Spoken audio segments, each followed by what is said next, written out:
Hi everyone, this is Roach Analyst Mastery, and I'm excited to have Gary Bailey, who's the founder of Strategim and is a monetization and pricing expert with a deep background in financial services, accounting, pricing, and AI.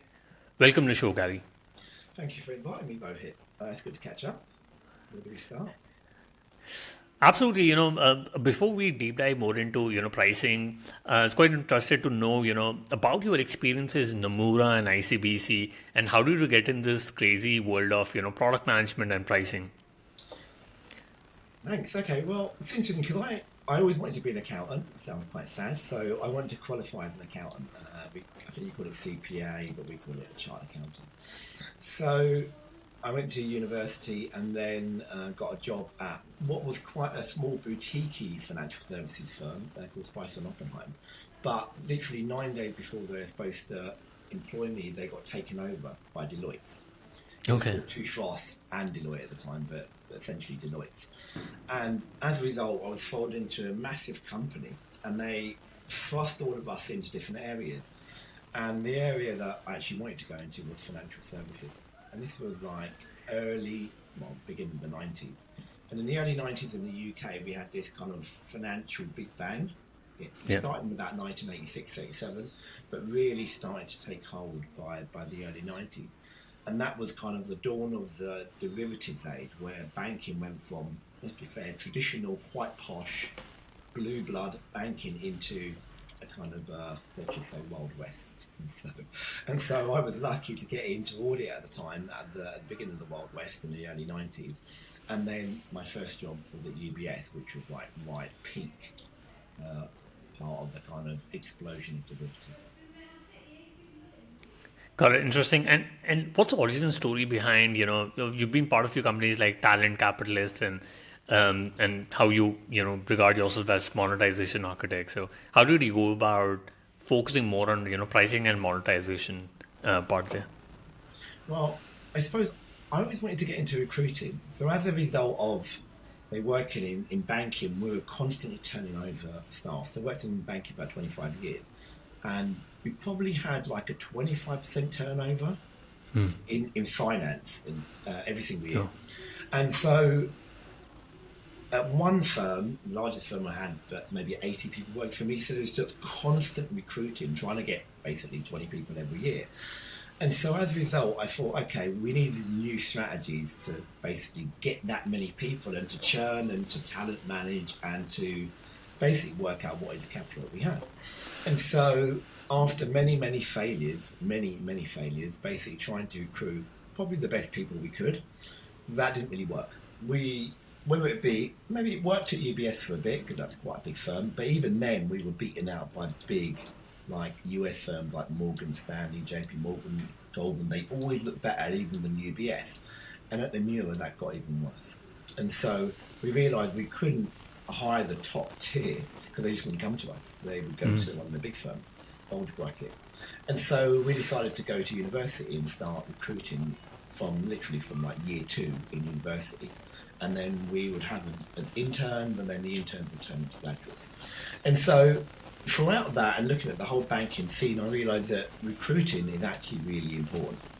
And it's normally something you wait until the last minute and then you throw money at it. Ideally throw money at time.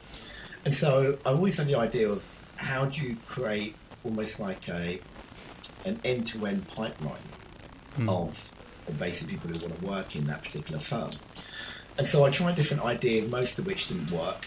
And I realised actually the best way to start a recruitment firm is to find a new industry that no one actually cares about, or actually no one even believes it exists. And so I thought pricing is that industry where no one actually believes that people need to price, for one, even though everything has a price, and no one believes it's a career. And so about 4 or 5 years ago, I thought, actually, wait a minute, why don't I get into pricing?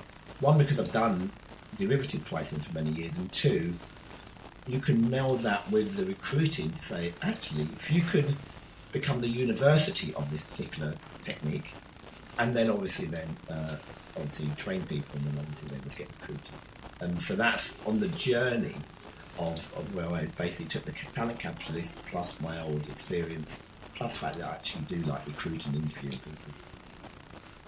Interesting. Yeah. I mean, I've said it before on the podcast. I started off my career as a stockbroker. So, I used to trade in derivatives and commodities. I wish, I knew more about pricing then. But before the call, I did mention I was in the UK. I studied in a B school called Cranfield. But, why is monetization ignored as a core discipline in business schools? And what's the cost for that gap? Seeing that the newer business models which are coming up, and how do you go about closing that gap? That's a good question, Mahu. I suppose if we look at why did I study accountancy? Now, what did you study at university, by the way? What did you study? Yeah, I did my master's in management at Cranfield. Yeah. Okay, so when I was growing up, so we had a kind of hierarchy, and I had some mates who wanted to be doctors, so they were the smartest boys in the room. Yeah. And so they doctors, then we had like pharmacists, and then we had, I want to be a solicitor, accountant, and even banker wasn't really a thing then. And so you really had doctors, we had lawyers, accountants, and like civil engineers, because we didn't have much physical engineering in the UK, and that was kind of the hierarchy. So one's like, you're not going to be a doctor, you're not going to you didn't get straight A's in chemistry, so you could be an accountant, a lawyer, or an engineer. And I'm like, okay, I'll be an accountant because I like finance. So now the hierarchy's broader, and there's tech and product management and this, but there wasn't back in the 80s. There were like 5 or 6 like standard, good kind of middle class careers. And if we're fair to the universities, they haven't really moved on from that. But they missed the whole marketing wave, which was extremely well-paid job. You could argue some universities do good marketing, but not really for the size of the digital marketing industry. There should be every single university doing it. So I think they missed that wave, and I think they'll also miss this new tech AI wave. And so in reality, you think you can't rely on universities because they're still actually teaching what I would have studied back in 85, 86, 87. And so I think there's an industry need to recreate, you can't call it a university, but to create that kind of pipeline of, well, I'll give you 12 months worth of intensive knowledge in subject. It could be stockbroking, it could be digital marketing, it could be AI engine optimization, it could be whatever it is, but unfortunately I don't think universities will ever get there. And therefore I feel, okay, that's an opportunity for a lot of people to say, actually, the end-to-end pipeline is universities really are only training you for a job, not some theoretical poetry or whatever. And that job ideally should be linked to something you can earn money from. True. So yeah, that was really genesis. And that's really, why I look at monetization, why it's ignored, is because the people teaching in universities, still to a large extent, they're either my age, maybe 10 years younger than me, and they've still been through the same pipeline that we have. And that pipeline only had really 5 careers, when you think about it. Got it. And you mentioned that you started as an accountant, but how does that tension between a accountant's desire for certainty and the messy reality of pricing, especially in the days of AI, plays out in your work when you're looking at different pricing and monetization techniques? It's a good question, but I suppose if we take your experience, you also at the genesis of, say, derivative, which, let's be fair, is made up math. It's solid math, but it is made up math in the late 80s, whatever. So you think, okay, someone made that math up because they could arbitrage US Treasuries versus swaps, etc. And then the whole thing just expanded. And so you think, okay, in finance you had many different groups, and you had the kind of controller, which, as you say, certainty, I must have 99.9% certainty. And then at the far end, you could have, say, what today's called FP&A. Yeah. FP&A, which there is a bit of tension between the controller and the FP&A, because FP&A tend to have more imagination because, like Sam Altman, everything's possible. Or like a SPAC, everything's possible. Just put it down on a piece of paper and tell people it's possible. And between the two of them is like a product controller, which is understanding the maths, arguing with traders like yourself, And then also saying, well, actually, well, we probably are happy with 86% certainty. Maybe 83% certainty is enough, because otherwise you wouldn't be able to trade anything or make any money for the bank. And so I think my experience in that part of finance, which means I wasn't dreaming and making up stuff, but also wasn't rooted in it must be certain, that allowed me to say, well, actually, how certain do you have to be of a new price or monetization model to say, you know what, it's actually worth the risk to give it a go. Right. You made an interesting point about FP&A, because I speak to a lot of product managers and growth teams, and sometimes they say that pricing should lie with product or the mark or the growth team, but should pricing lives in finance, especially with FP&A. But what are your thoughts about it? At what stage should the CFO or the financing should be involved when it comes to pricing? I suppose when it's, to your point earlier, Rohit, when it's become pretty certain, and so I speak to a lot of the pricing guys and girls on LinkedIn, and where something, you are selling a product, it's certain, you're selling that plant and you're selling it industrially, right? Okay, then you can do all sorts of well, let's reduce a margin and basically get more volume. You can discount, you can do all sorts of stuff because you're actually selling a very certain product. But when you're selling a very uncertain product, in your world it might be creating a structured derivative or a new option strategy, you can't have someone rooted in certainty because you actually just make it out, let's be fair. And you're testing the boundaries.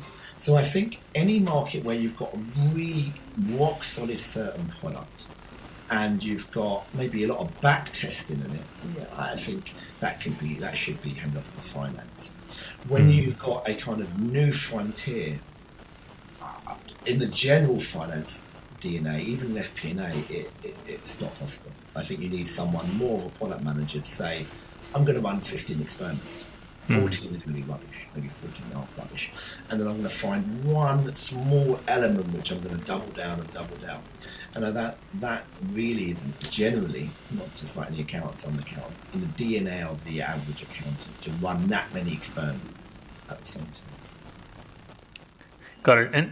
And what do you believe changed in SaaS pricing with AI taking center stage? You looking at usage-based pricing or hybrid-based pricing with new tools like Clay.com, or there's a lot of bundling also going on. But where do you see it going forward? So I've probably had a few arguments with people over the last few weeks about this. And I think SaaS pricing was brilliant. The concept was absolutely brilliant. Perpetual money coming in, some people forgetting about it, price increases like 6-7% per annum, absolutely perfect. It worked perfect. But I think the problem with SaaS now is that I think AI basically behaves more like derivatives in your time than it does with a bank loan, which actually you can hand off to finance and say, actually, we lend money and this is our capital, this is our risk-weighted assets, go off and just do what you need to do, but that's roughly where the pricing is. I think AI behaves much more like derivatives. And derivatives, as you remember, basically every single individual contract has a different price. So if you have 50,000 derivatives, they all have a different price because they all have 40 inputs, which is an insane number of permutations, which means you cannot price them in a kind of block manner. You have to price them individually off a curve or off a surface or something else. And I've tried to explain this to a few people and they're like, what's you guys talking about? But essentially we're saying no company that you ever worked with or you met with a city would ever price a derivative with free prices. Free blocks. They basically have something where they're able to machine price it in an engine based on the inputs, and the inputs could be 40, 50, 60 different features. And I think we need to move to that model where every feature has a price and there's some sort of surface or curve where you say, actually, your price for this is different because you've got one feature different from Gary's use. Or one feature is different from Jimmy or James or John's use, which means you have different things. Correct. And does pricing also need to change on the basis of the size of the company and or the industry in your view? Yeah, I suppose the capabilities. So you could argue that the capabilities change because some things you're just not able to execute. So Yeah. if you look at the way I think AI really could help a lot of company pricing is that it can manage multiple features and the set in a better permutation way than you could do with a simple kind of a free tier pricing. So a good example. Say we had an enterprise deal, and normally obviously you've got a salesperson going out and selling these, and they're normally selling individual features or some features are more important, etc. But they can get a hit. Yeah. I think AI enables a smaller firm to do that at scale. So rather than the salesperson saying, well, you don't like this instance and that instance and this, you could basically, via Q&A with AI, Yeah. you can have that pretty much custom built. So I think the opportunity is for smaller firms to leverage technology to be able to sell bigger deals that are very, very specific deals for that particular client. Correct. And Gary, when you look at training young professionals in pricing and monetization, what's the biggest hurdle that they need to overcome when they're looking at building the courage in pricing? I think they have to view it one as a career. I suppose if you view it as a career, you kind of say, what is the foundation of that career? And I suppose, unlike so many things, it's a mixture of kind of maths, a bit of economics, and a bit of behavioural science, you could argue, a bit of game theory, a bit of behavioural science. And they have to be willing to basically say, okay, what is behavioural science or behavioural economics, which most people probably know or can learn quite easily. And then I don't need to be a brilliant mathematician at all, but I need to know what mathematical levers are able to pull, and then work out, obviously, how does game theory basically bring both of those together. When you do something, generally your competitor can do something in response, whether it's right or not, or if it makes sense or not. We've seen that with some of the AI pricing now. And so if you can bring those three together and you can present what you're trying to do in a much more experimental way, I think that's a start. And I think most of the pricing that I've seen so far has been, because it's not taken seriously as a career, they kind of set it and forget it. Even if they change it once every 6 months, it's quite a big deal to change. As opposed to, well, actually, no, I changed the colour of the font every day based on some AB 10 years ago or whatever. And I think we haven't really introduced that level of, what's the word, governance or ability for someone to say, actually, yeah, we trust you enough. Go and experiment with the micro experiments and just run it like a product rather than a project every 6 months.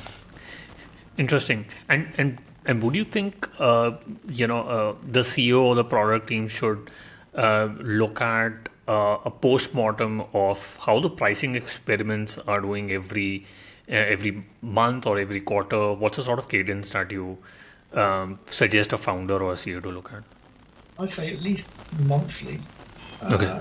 And maybe with the goal of saying, why can't I look at it daily?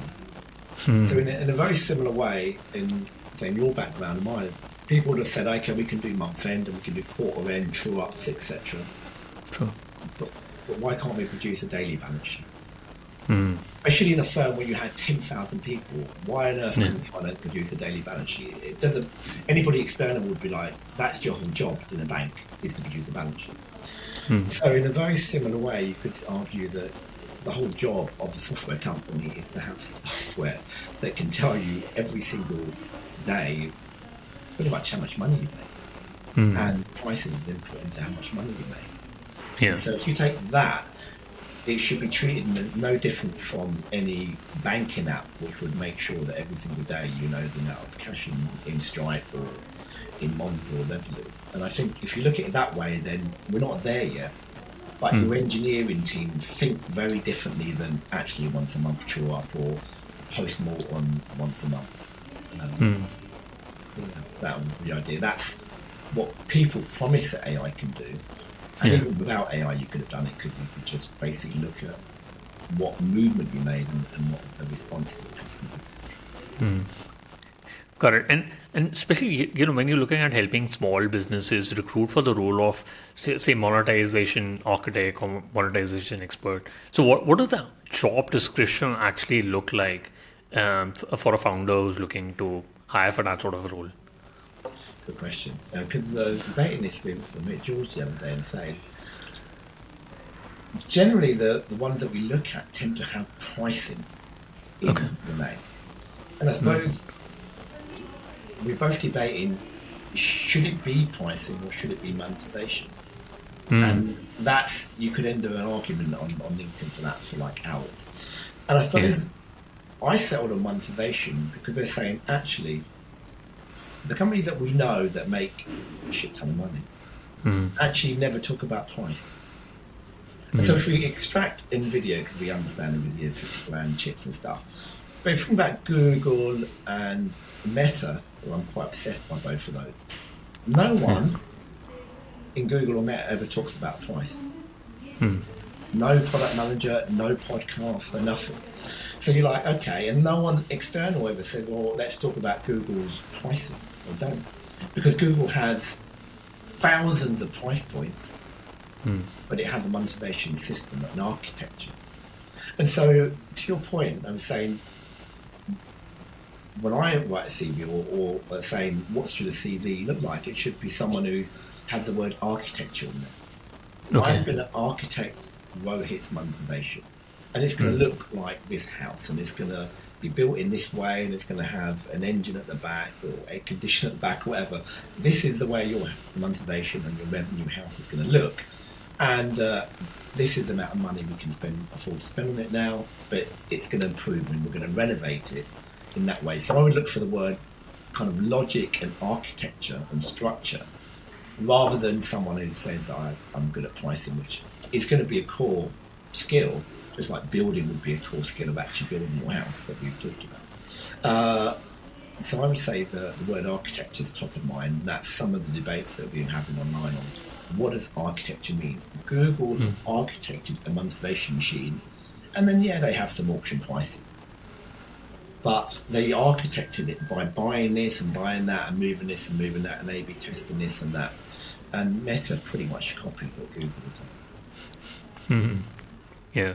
No, I think Meta's done a good job in copying, a lot of other things. But looking at the rapid pace of change in pricing, especially in the user-based pricing with and AI, what's one pricing strategy that used to work years ago, but now it's it's completely obsolete today, and you don't find it anymore?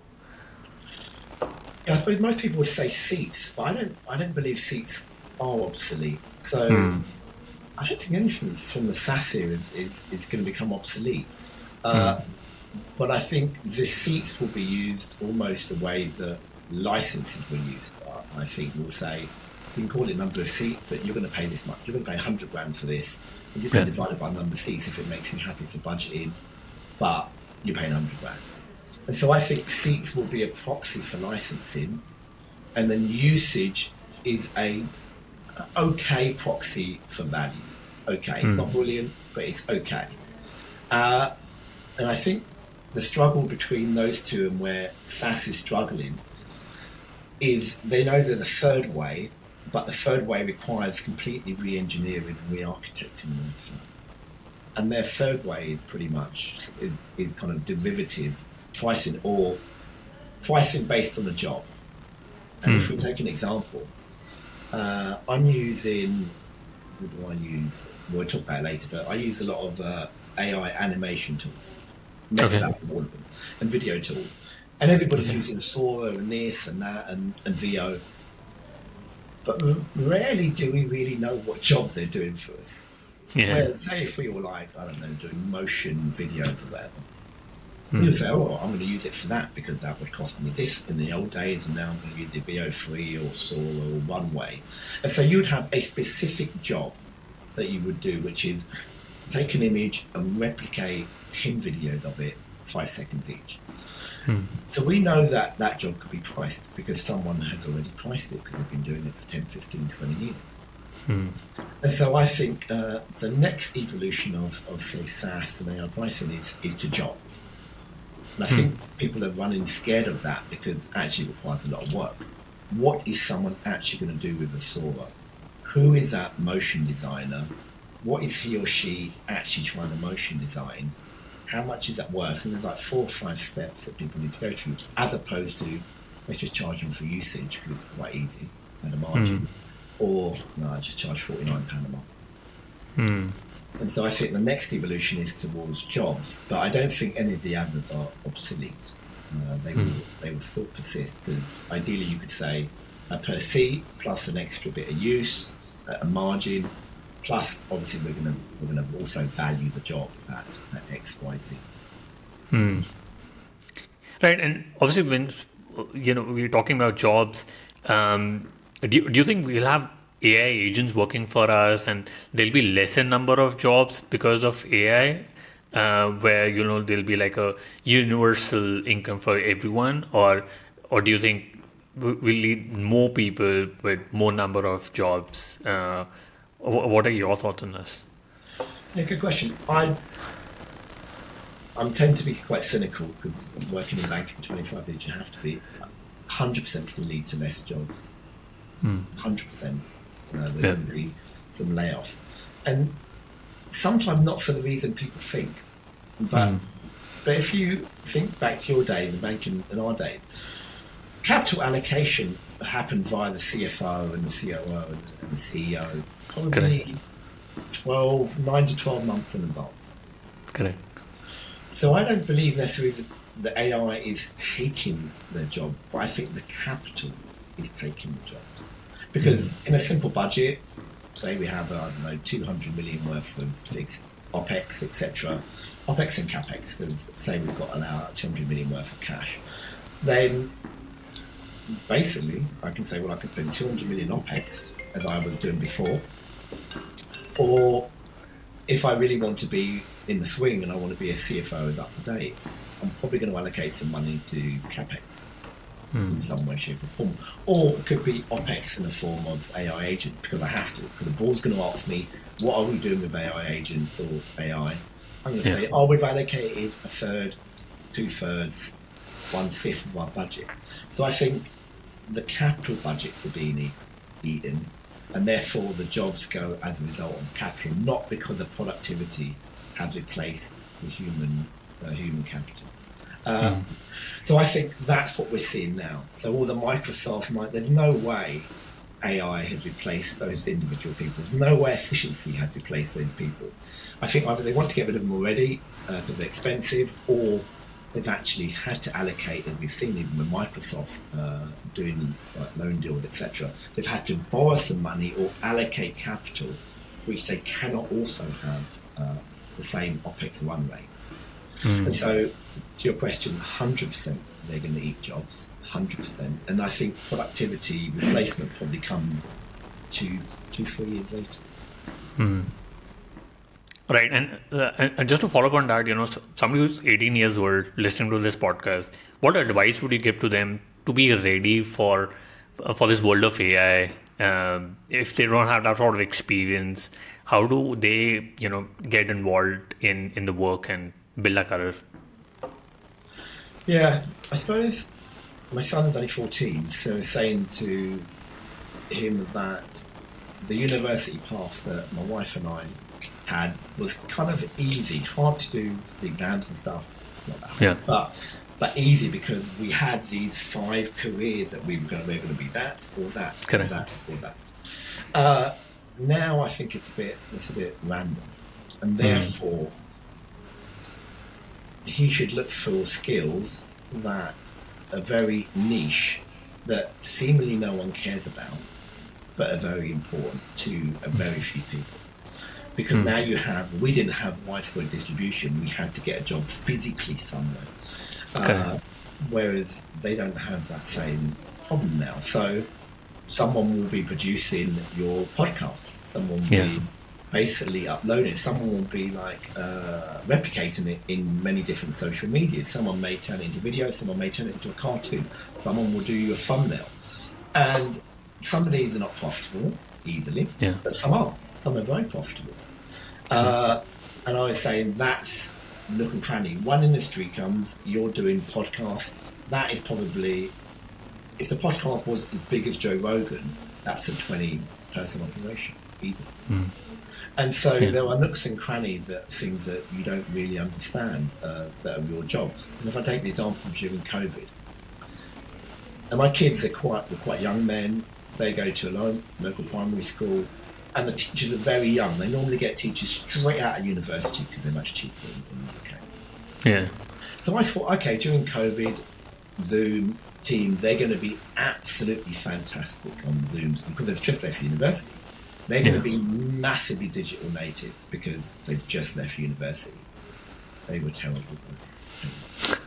And you're like, wait a minute, but you've literally just left university. We were using keypads in my day back in the 90s. So surely you're using the sexiest of tools now. True. No, the digital, they weren't digital native at all. We were actually better. And that's no slight on them, they just weren't taught that. So I think even where we think there's been a massive shift in technology, there's a huge lag in ability, a massive lag in ability. And AI is, I think, causing even more of the lag now. Correct. And especially when it comes to again going back to pricing, what's the most expensive pricing mistake that you've witnessed and in your career, and where could you see that root cause? Or was it with the product team or the growth team? And do you have any thoughts on that? Yeah, I suppose I've seen too early discounting where someone had a really fantastic product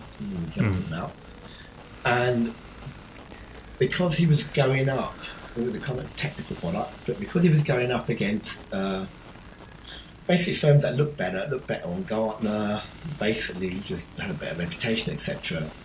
He didn't really know the value of that product. And even though we told him the value, we perhaps didn't push him far enough to actually say, well, this is the reason why the value of this product is worth this much. And it's completely differentiated from the other product because this, and this. And so the biggest mistake was not having enough conviction in reality 4 years ago to actually basically double down and to almost be the opposite and say, no, you need to go in there with a higher price than the bigger company with a better reputation, because then it will make you stand out. It's almost like I was afraid to use pricing as a weapon. And it actually is a weapon, and definitely we should encourage more to use pricing as a weapon. That's Interesting. And for a founder or a finance leader who's listening right now, who knows that their monetization is broken, but they don't know where to start.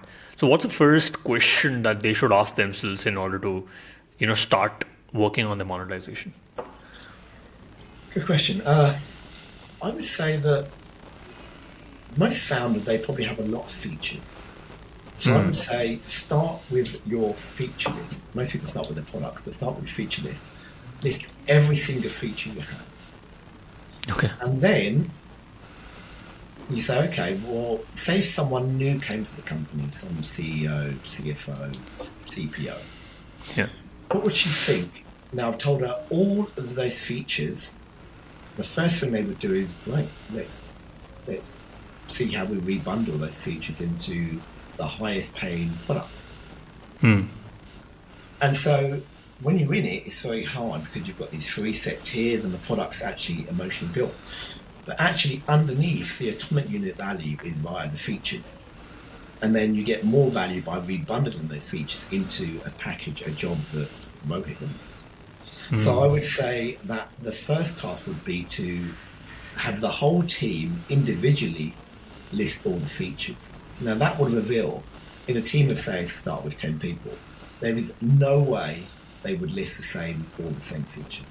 Even though we say a complete list, 1 to 90, 1 to 100, 1 to 60, there is no way they would get all of them. And so the question would be, if your team do not know in a small startup, 10, 20 people, every single feature, forget how could a client, how could a customer, it's not possible.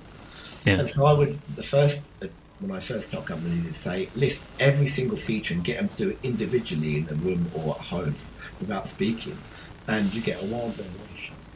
That alone says that's the start.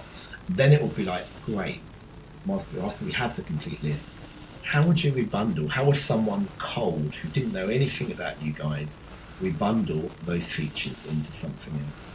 And then they already come up with the answers sometimes. I love that advice. I think we're going to try to do that in our own company. But Gary, if you could go about redesigning your business education from scratch, where would monetization fit in the curriculum, and what would you teach first? Yeah, so I've been thinking, okay, I've been reading a lot of, I don't know if you know this guy called Sangeet Paul Chowdhury. Yeah. Strategy guy online, and I'm thinking, and every time he says something, I think, oh my god, got it wrong again, I've got it wrong again. And so every Sunday, or I think every second Sunday, he reveals something, you're like, oh god. So I suppose now, he would say, what has changed with technology, but particularly AI, over the last 2-3 years that allows us to rethink education? Yeah. But when kind of our graduates were starting out, I would recommend, say, the Khan Academy. And say, oh, go to Khan Academy, it's really good online, it teaches you stuff. Before that, it was just straightforward YouTube. And then now I'd say, okay, you can learn from Coursera, etc. But actually, what has really, really changed, and I think what's changed is all the knowledge is in the background, almost hidden behind a wall. And to pierce that wall, you only need a prompt. But ideally, on top of a prompt, I think something schematic also works. So if I was teaching business school, I'd say, well, actually, a simple prompt plus a schematic really, really gets you inside of that wall. And it pulls back at only what you want, not like insane number of things that you can't actually resolve. And if you look at, in my view, the problem of education when we moved into Udemy and Coursera is that on average people retain 8, 9, 10% when they've got fun, maybe less. True. And so they're a massive time suck. They've got multimedia all over the place, and it's kind of confusing. And really you only want one answer to your problem, like 1 minute ahead of you. So I would say AI now, my training would be almost like a manual, but the manual would be listed almost like an index. 1.1, let's just take our old example, pricing an option in our day. Pricing a Japanese option on a 365 day count, or in SaaS it'd be 1.1. Pricing this feature, OAF feature. This is how you do it. Yeah. Okay, and then pricing this part of security, pricing a transmission of a message, and it would go through each one, and each one would just be a line, and it would say refer to figure 2.1, post figure 2.1, and the line into Claude, GPT, etc., DeepSeek, and then it will come back with an answer. Then you're having a conversation with a tutor. And so that would be my new version of business studies. So rather than business book, which I do still read, but really there's only really like 7 frameworks in any real business book. Then you have to extract them and write them down and put all the James Clear notes and all that stuff. I would basically do the opposite and say, no, here's a James Clear diagram, here's the one line, and put that into, and then luckily or unluckily, they've stolen the internet already. So then it would come back with the answer. No, absolutely. I totally love that. And Gary, quickly want to do the top 3. What's your favorite business book? So I still like, which people have rated it, Good Strategy, Bad Strategy. And the reason why I like it, because it's a very, very simple framework. And it kind of simplifies and says you're trying to overcome a problem. And that's it. And then you need some sort of strategy, guiding light or whatever, principle. But really, getting a founder to say, what problem are you overcoming? And it's very actually hard to articulate. What problem am I actually overcoming with AI, without AI, with SaaS, without SaaS, etc., or trying to overcome? Then how do I want to approach that? What principle, what guiding principle? So I think good strategy, bad strategy is my thing. Got it. We put down in show notes. And, if you could go back in time when you started your career in accounting and pricing, what is the one thing you would have focused on or done things differently? I did a lot in technology, in finance technology, but I probably would have gone further down that rabbit hole. Because essentially, in my time in the early 90s, up until when I left, like 5-6 years ago, pretty much we were using the same technology, SAP and Oracle. SAP, Oracle, Sun, General Ledger. You're like, wait a minute, how can that be in the whole 30 years? Nothing's changing in the architecture of finance, principally.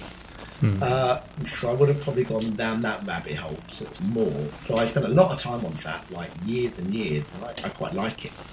But probably didn't spend enough time to completely re-architect people's view of that we don't need a SAP unless you're going to do X, Y, Z, or you've got 20,000 people running it. And so I would have gone further down the technology stack and rabbit hole in my time. Got it. And do you have any favorite online tool, for example, Gmail, Slack, Zoom, ChatGPT? I would say Leonardo. Oh, is it? Okay. And Leonardo is an image generation, similar to Midjourney, etc., Runway. And the reason why I like it, because I don't think AI is a productivity tool. I think AI is an experimentation tool. And so I'm trying to create this kind of monetisation comic, which I can't draw a lick. So there's no chance of me doing this in the old world, not even with a SaaS tool. Whereas you can put a query in and it will come up with some random picture and like, yeah, actually that's what I would have said if I knew what I was doing. And then you can drill down on that. So I would say the tools that I like the most, ChatGPT definitely, but even more than that is Leonardo. But I use them both on Claude as experimental tools. Say, God, I've never thought that. Rather than say productivity tools. Got it. Interesting. I'm going to have a look at Leonardo and try it out. And we're going to put that in show notes. But Gary, what's the best way people can reach out to you and know more about? Well, I'm always on LinkedIn. Definitely, I'm on LinkedIn as you found me. So I'm Gary Bailey on LinkedIn. Probably only Gary Bailey on LinkedIn. I talk about pricing every day, monetization. Sometimes do memes. Sometimes do keynotes, PowerPoints, and starting to make videos. So I'm trying to find a form to make short videos about this subject, but particularly how I'm using AI to basically create a training module of sorts rather than a course. So yeah, on LinkedIn.